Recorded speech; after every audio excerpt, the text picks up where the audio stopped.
maybe Blacklist might come back into the red side, and indeed they do. These are the smart picks and bans. Paano naman mag-a-adjust dito ang next play, Renmar? Because so much changed in the bans for game number 3. Paano naman itong game number 4? Mukhang balik tayo sa Venus, ha? Estes out. Oo nga. Ngayon, Nxpe going back into the blue side. Baka titignan ulit nila ang Hayabusa pickup. It wasn't the game-changing pick, but it does help them out. It does add a lot of mobility. Maka-split po sila map control. The risk of Blacklist's objective getting stolen away. Well, kung gusto talaga magnakaw ng objectives ang Nxpe, was mag-kufra ulit sila. Well, that is what we saw the last game, but I think posible naman na dalawang grabe naman kawawa si Valentino. Sa sobrang ayaw na talaga makita sa laro si Valentino, dalawang beses na ban. Yes. I'm pretty sure that will be fixed eventually. But for now, right. I believe it's more Blacklist's role. Again, the rules are, wag mo hayaang i-trade ang Valentina. But I do have a question for you now that we're waiting for things to pan out. Renmar, we now have a 50-50 win rate on Valentina here at Sibol. Oh yeah, hindi na perfect record. 1-for-1 now for the 2 times that she was picked. But now Nxpe was going into their first pick. I'd like to see them pick up something like the Paquito. They banned out the Matilda. Yan. Hindi siya Valdus. Valdus. Okay. Oh, okay. Malinaw. All right. So first pick Esme. I think this is very good, very strong for Nxpe. Pinakita na ni Dominic ilang beses ang husay niya sa paggamit ng Esmeralda. So kunin kagad yan ng Nxpe. And of course, parang dami ng heroes ngayon sa meta na meron silang sariling mga shield, no?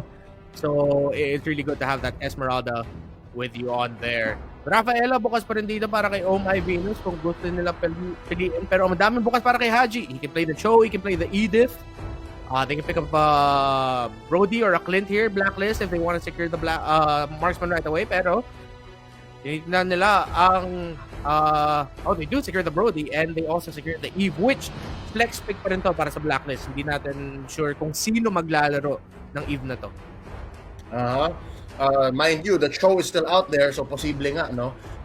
Next Evos, they swing back with some firepower here in the Hayabusa in the Clint. Now, si Donut talaga. Si Donut on that Clint. Don't sleep on Donut. Yeah. Clint for Donut. Respectable record there. And now, tingnan natin kung mag-roam pick na dito ang Blacklist or no, not yet. They're saving the roam pick and the jungle pick para sa last picks nila. They pick up the Uranus first, so it's going to be the dead lane matchup of Uranus and Esmeralda. It's going to be about timing.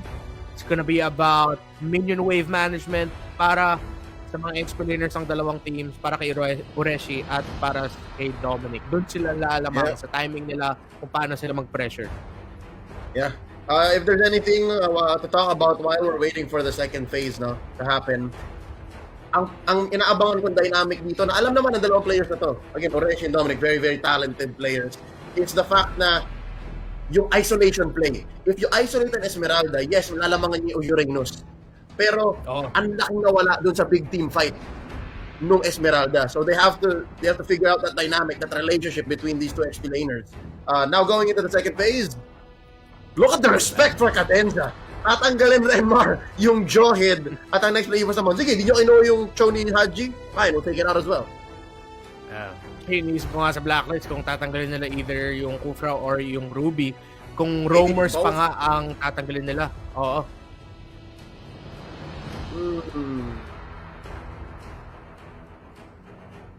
Tingnan natin. I think you're right. You're going the right direction. Could be the Ruby. Could be the Kufra. But they're making the options of one Mr. Bataan on smaller. Again, a lot of victories have come off the back of the Sicilian. So now they'll take that out. I think willing silang ibigay ang Kufra ni Cadenza dito. Yeah. At Nxpe Evos naman, tinanggal nila ang Edith. So, parang sinasabi ng Nxpe fino-force nila, okay, if flex nga pa yung Eve nyo in terms of either Venus or Haji will play it, sige, since tatanggalin namin yung Cho, yung Edith, maybe at this point, iniisip na ng Blacklist na baka mag-Rafaela sila. So that, parang fino-force ng next play Evos na si Haji, yung mga Eve dito, but Haji, I will still have picks available. It will be unique tank picks. But in terms of yung mga tank picks na nakita na natin nilaro ni Haji, the Cho and the Edith, they're both gone. So this might end up being a Rafaela pickup para sa Blacklist. There's the Yusen Shin, so they'll leave the roaming spot open. Yun na magiging flex pick nila dito in the second phase. And now, next play Evos, a lot to consider. Ito yun eh. It's so hard to imagine Cadenza with Rafaela. Ang ganda rin sana kasi pwede sila mag-disengage from those initiations by Blacklist. Pero you're talking about Cadenza here. So you want to give him that Kufra. What else does he have? Since Johead ang tinanggal ng Blacklist, if not the Kufra, Akai? I don't think the Akai looks very good in the face of Blacklist lineup right now. Ruby, they want to be very unique. They can pick up the Grok again para makapag-wild charge sila para maabutan yung Eve if ever. He does have a Grok in with him. So, tingnan na lang natin. Preference na lang. So, yun, Kufra nga. Ayan pa rin, yung Kufra ni Kenneth Castro Cadenza. That's it. It's still here. So, good old reliable. No. At ngayon, para sa Blacklist, I'd want to see them pick up a roamer, maybe something similar to a tank kung meron pa nga silang tank option, something with good crowd control. Pero understandable pa rin naman if Blacklist opts to go for the Rafaela, but hey, we're running it back! Okay. Welcome to Q2 2021. Oo. Post 5, Popolin Kupa. And if there's something that's clear right now in this game number 4 is Blacklist International, kanila ang mapa. Ang ganda ng vision nila. They can tell exactly where next play Evos is. But when you're talking about engagement, you're talking about initiation, again, even in Game 3, specifically Game 3, makikita natin ang ganda ng instincts ng next play Evos. So, there's no, it's gonna be anything else, right? And Mar, yan na yan eh. Post 5 Popol to. Going to be the roaming Popol. Yeah, it's gonna be a roaming Popol para kayo may Venus. Haji will be getting the Eve, and then of course Brody Reynes Wais says we know which lanes they're going. It gives them that vision, it gives them that control, and yeah, it's gonna be the vision game for Blacklist. Susubukan nila nga hinto yung momentum dito ni Cadenza. Smart trap placements para sa Popoling Kupa ang kailangan dito ng Blacklist International. I-maximize nila yung Mountain Shocker Vision makukuha nila. Kasi kung hindi nila mahinto ang pag-ikot ni Cadenza, baka masupresa sila ni Kenneth Castro on the Kufra. That's always a possibility if you give him heroes like this. Let's go into game number 4. Next Evos looking to even the odds here. Blacklist International threatening a match point victory. That's gonna be the jump. Maaga. Gina-G agad si Cadenza getting on to Oh My Venus on this roaming Popoling Kupa. In a while, average, it's gonna be the emblem on that. So, tingnan natin kung nag-iba yung build ng roaming Popoling Kupa. Baka classic underbelt and stuff like that, no? Yeah. Ang actually, nangyayari dito is, alam mo yung pinapost ng mga players kapag may nagagawa silang ganito, parang throwback, na-miss ko lang kasi. So feeling ko for one John Mar Villaluna, na-miss niya lang kasi. So let's see how they can take advantage of this. Taylor's all this time, pag-iinitan ng next play Evos si Owl. But look at this, wow! The reinforcements have come. That's technically a 4-man rotation by Blacklist. Dahil kasama nga si Kupa, and they will buy time, make space for Owl up top. Ang sakit nun, ah.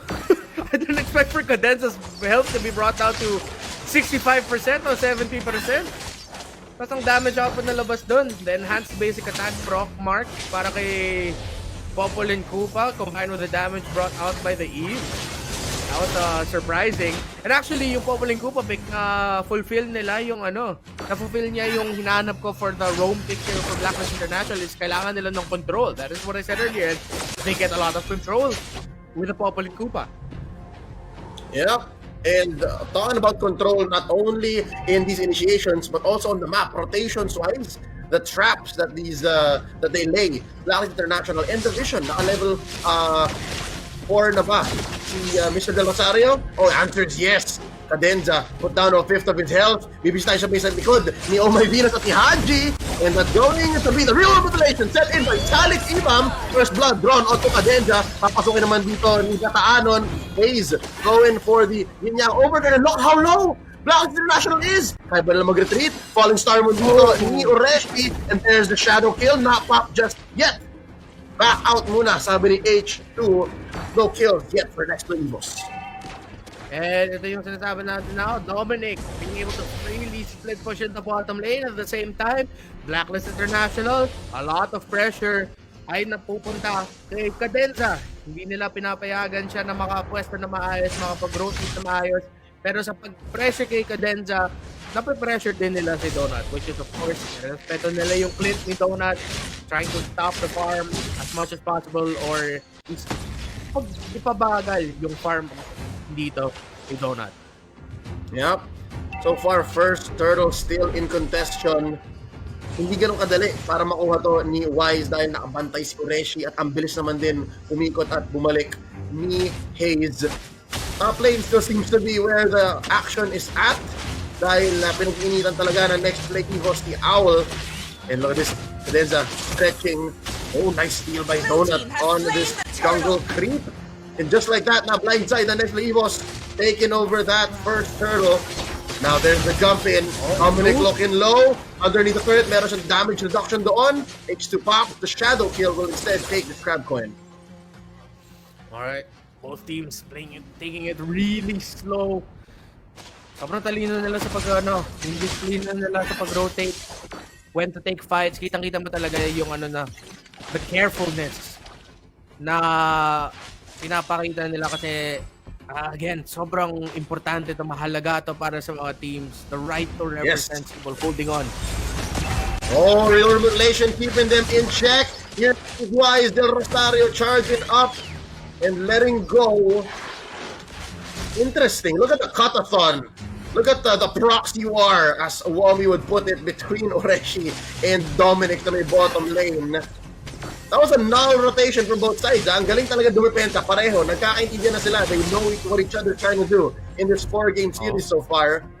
Walang one-ups. Walang +1. Oh, grabe yung adjustments ng dalawang teams natin. You said it perfectly, mirroring each other.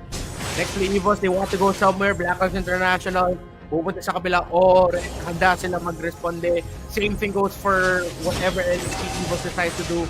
Ready din ng Blacklist. They're able to rotate.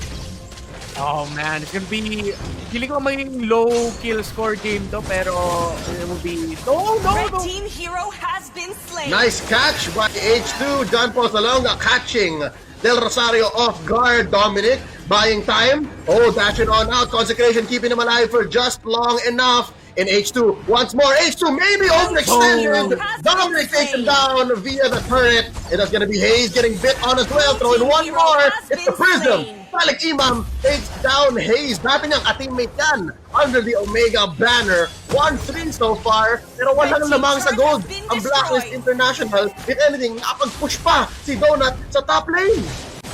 Akala mo yung sequence na yon, tala na ang Blacklist International, na pick off ni H2 si Wais. Pero yung, again, kakasabi lang natin, yung rotation at yung response ng Blacklist International, na project pa nila.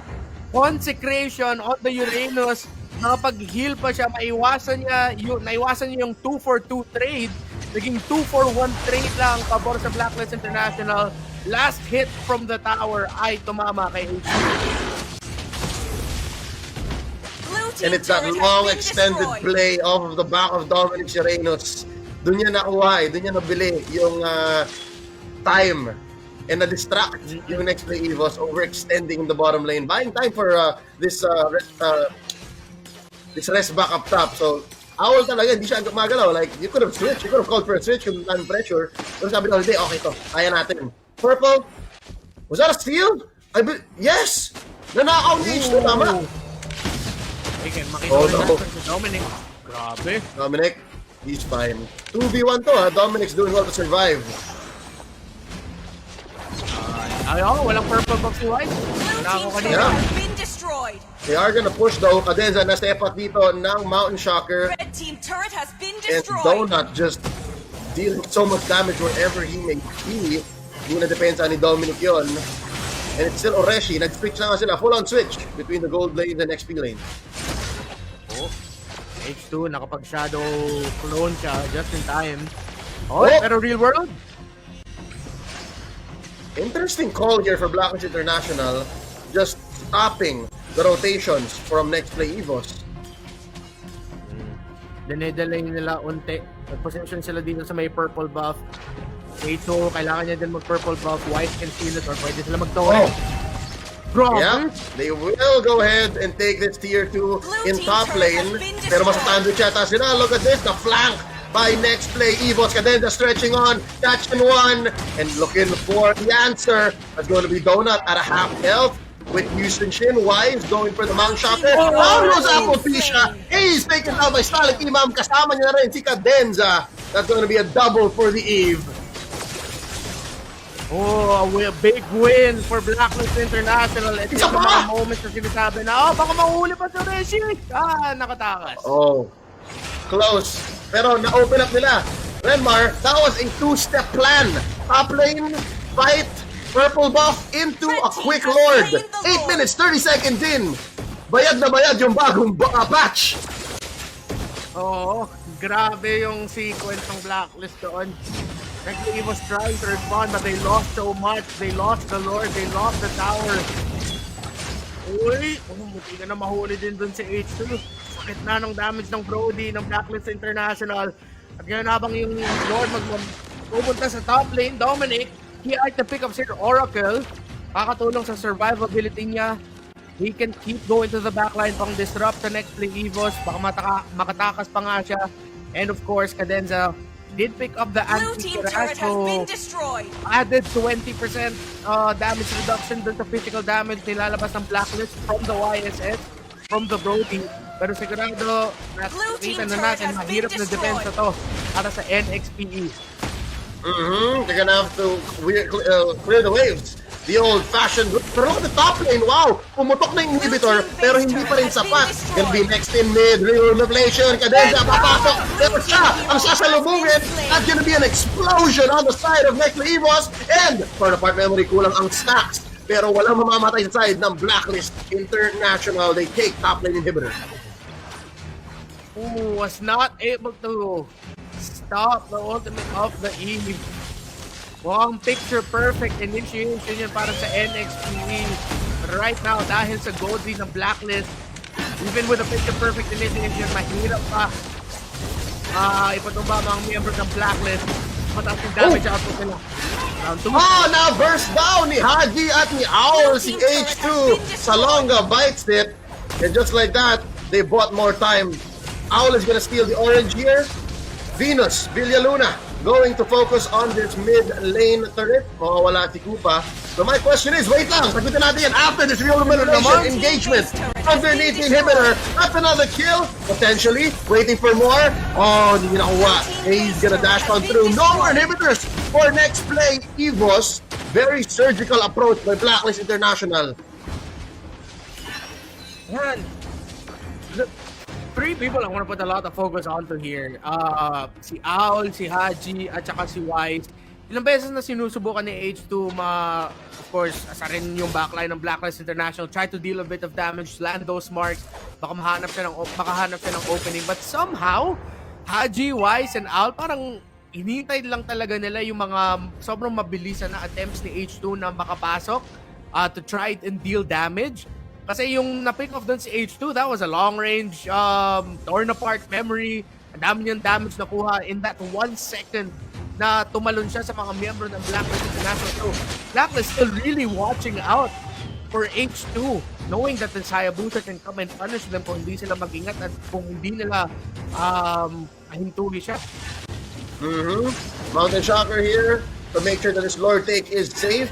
Dominic buying time from the top lane. Ilinalayo si H2 dyan. Kosonaga cannot respond Not a Luminous Lord just yet, but look at this. Real Revelation, Cadenza. Hindi magsasurvive dito sa ult ni Haji. And they're continuing the fight. That's gonna be a jump down onto Hayes. That's going to be the cleanse and the retreat. May flicker pa itong Kagura na to. So they're okay. 4-man defense against Blacklist International's assault. Lord coming up in about 3 seconds here. Oh, they get the stacks. Donut goes down. It's just 3 defenders on the side of Nxpe Eva. They do take some down on the way. Immortality's popped. Koreshi taken down. And the base is gonna be no more. Blacklist International is at match point. 3-1. An attempt by Nxpe. Victory! Big Ginyang overturn. Pero sa panahon na yon, ang taas na ng Magic defense. Mas marami na rin items